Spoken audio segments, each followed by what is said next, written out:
Okay, everybody, here's Mike. Please go ahead and start asking questions. Hi, Mike. You kind of been through a lot the last 2 years injury-wise. Does signing up with the Bengals kind of feel like a fresh start for you? Absolutely, and it feels like more than that. I just the amount of love that I've been given by the coaches, man. Geno actually reached out to me and said, I really look forward to us potentially playing next to each other. So I really, really have had some good meetings with Coach Eason over Zoom, learning the playbook and everything, and I'm just really looking forward to this opportunity. Really, I feel refreshed, man. I feel so happy. I'm just so thankful. I'm just almost overwhelmed, really. For this opportunity, the new conference or new conference, bunch of different teams. You know what I'm saying? I'm just looking forward to it. Hey, Mike, you mentioned Geno Atkins. Talk about the excitement and the opportunity of playing next to a perennial Pro Bowler and one of the greats in the game. Yeah, when I came out in 2012, Marshall Yonda, I'm an Iowa guy, and I'm talking to Marshall Yonda in the weight room, and I said, hey, any advice? And he tells me, there's a guy I play against you need to watch. His name is Geno Atkins. You guys have a similar build. So my first couple of years, I really studied his game and about just the power that he plays with. He's definitely somebody I've always admired his game, and I got to know him as a person too. He's an even better man than he is a player. So I'm really looking forward to sharing a locker room and a meeting room and to being on the defensive line with him. Mike, when did the Bengals reach out to you? How quick was this process? It happened, pretty quickly because of the current restrictions right now with the COVID testing and everything. I think that kind of just slowed up the process. But I've been here for about a week now, just about, and I was ready to sign after talking to coach a couple times. Last August, when the Packers let you go, I think about 12 teams reached out to you. Were the Bengals one of them at that time? I'm not. I don't recall. I don't recall the Bengals being one of them.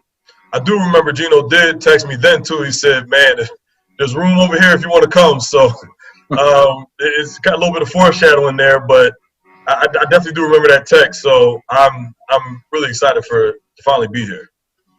How trying was this process? I mean, just the whole free agency, everything was so weird with COVID. Were you starting to wonder when a call was going to come, or were you just patiently waiting until the time was right? I wasn't concerned at all. I saw that when I got the note, got the news that there was going to be a quarantine and everything was going to be closed in Michigan. That's where I was at the time.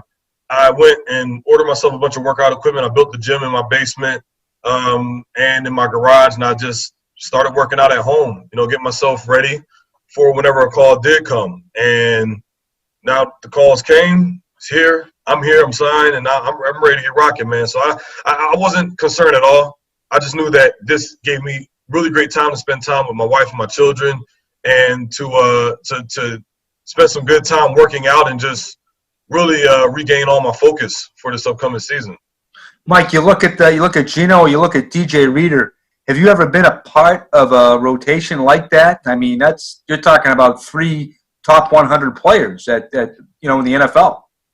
Yeah, the last time I remember something even remotely close to this was when I was in Green Bay, and it was myself, B.J. Raji, LaTroy Guyon, and then Julius Peppers, Clay Matthews, Nick Perry. So that was a really good group of guys. And then obviously my last couple of years in Green Bay, lining up next to Kenny Clark, who's really worked himself up to be a great player in this league, and there's more to come with him. So I played with some talent, but this is definitely up there. To be able to play next to a guy like Geno, a tough nose tackle like DJ, and our edge guys. Our edge guys are really good. I've watched Carlos for a bunch of years. I remember him at Florida. So Hubbard's really good too, and Lawson's an anime guy like me, so that automatically makes him awesome. And I remember seeing him sack our quarterback 3 times, a few years ago in Lambeau. So I like this D-line a lot. I really do. Mike, what do you think about Coach Eason? Did you know him before you got here, or what did you know about him prior to your arrival? I didn't know much about Coach. Yeah, I really didn't, but I've got to learn a lot about him just from the times we've spoken on the phone and the Zoom meetings that we had. And I can definitely tell why everybody likes him, why all the players gravitate towards him, and why his room really respects him. So he's definitely a guy I look forward to being coached by and learning from, and really getting acclimated into the atmosphere and, becoming a Bengal. I'm really looking forward to following his lead. Mike, you said that you were ready to sign after a couple of conversations with Zach Taylor. What about those conversations made you feel good about the situation you were stepping into? Yeah, he's, you see that there's a trend in the NFL with younger coaches, and I don't know if that has anything to do with what I'm about to say, but he's definitely seems like he seems like a guy, and this has been confirmed by some of the players, who really cares about his players. He's what the guys would consider a player's coach. Doesn't mean he's soft. Doesn't mean that he's not going to work guys hard. It means he really has his players' best interests at hand. He wants to make sure everybody's good to go for game day. He doesn't do any unnecessary time in the building. He wants guys to be sharp in the building, to be efficient, and he believes in quantity over quality. And as anybody can tell you in the NFL, when you overdo things, it has a reverse effect, an adverse effect rather. So to be able to be with a coach who really has a pulse of has the pulse of the team goes to show that he's talking to the guys. He cares about the guys. And when you care about your guys, then your guys turn around and they care about you. And now you're playing for something bigger than yourself. You're playing for your coach. You want to make your coach happy. You want to make your coach look good. And that's what I'm looking forward to being part of. Your wife is a true entrepreneur. During this downtime, were you working with her on any of her business ventures? Yeah, she's a really, really good makeup artist. I mean, she's done all types of different functions and things like that nature. I know she sells eyelashes now, and she's made quite a bit of money. If a call didn't come in, I would have been comfortable with what she makes supporting us. But yeah, my wife's a go-getter. That's something we definitely have in common. We're expecting our 5th child actually, so she does a great job. She holds it down, man. I mean, heaven is awesome. She really is, and that's my better half, really. She's the one that keeps me up and keeps me going. So I'm thankful to God that I got her. Mike, just taking a look at the scheme here, it's kind of a funky 3-4, I guess. It's a little bit of a hybrid or whatever like that. What's your view of that, and how quickly will it take you to adjust to it? I've played in funky 3-4s my entire career, which is funny because coming out of Iowa, you see a 6 foot, 290-pound guy, you're thinking, oh, he's a penetrating 3 technique. I didn't realize how good I played the 4 or the 5 technique or the nose until I got to Green Bay, because I was forced to play everywhere along the line in Coach Capers' scheme. But it served me well. Then I went to Detroit with I played a year with Coach Pettin, which was an even more exotic 3-4 scheme. And then I got to Detroit, which was an even more exotic than Coach Pettin's scheme in Green Bay. So I'm comfortable in playing in 3-4. I'll play in any scheme. You asked me, but the 3-4 is definitely something that I've had a lot of success in my career, and it's nice to see how the game has evolved. There's a lot more penetration, a lot more of an aggressive attacking style. It's not the old flat-footed, read and react kind of old school Pittsburgh scheme, but it's more of we're going to line up in a 3-4, but play with the mentality of a 4-3, which is actually pretty dangerous to opposing offenses. So I'm really excited to be part of that, and I'm glad I get a chance to play in this scheme.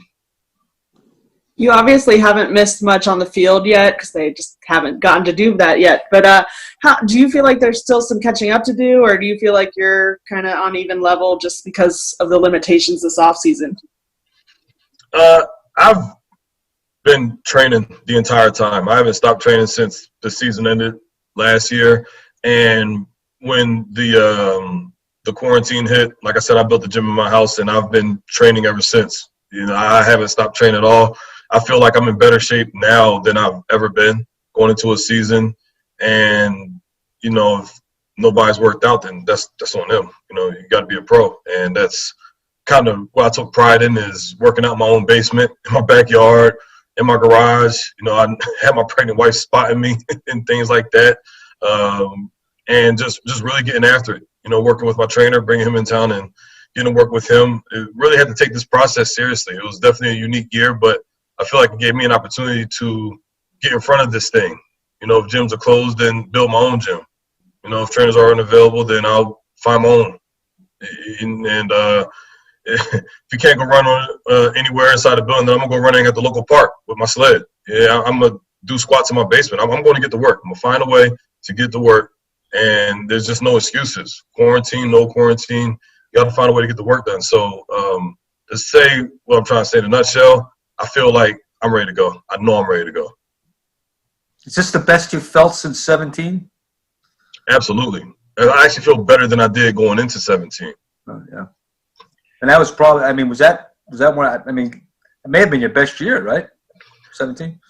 Yeah, overall, it was my best year, you know, in terms of, you know, production-wise, numbers, things like that. But 18, I had a really good pass rush win rate. You know, I was did a really good job getting after the quarterback back in 18 before my injury.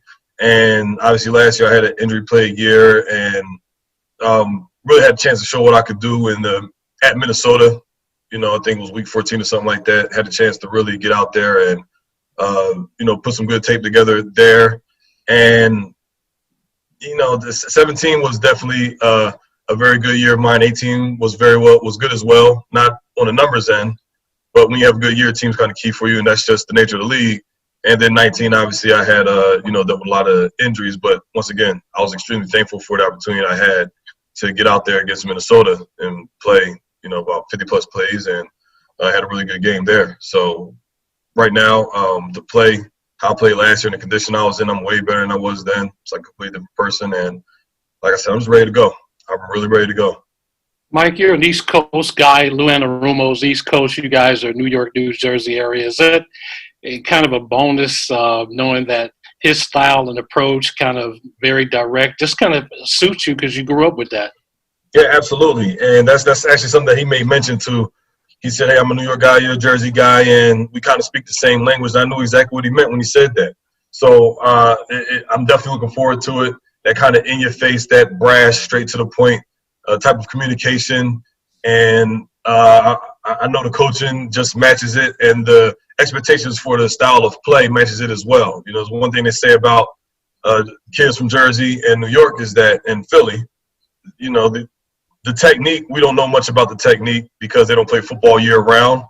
But, boy, you're going to get a tough player who's going to punch you in the mouth. And that's just kind of our MO coming from that part of the country.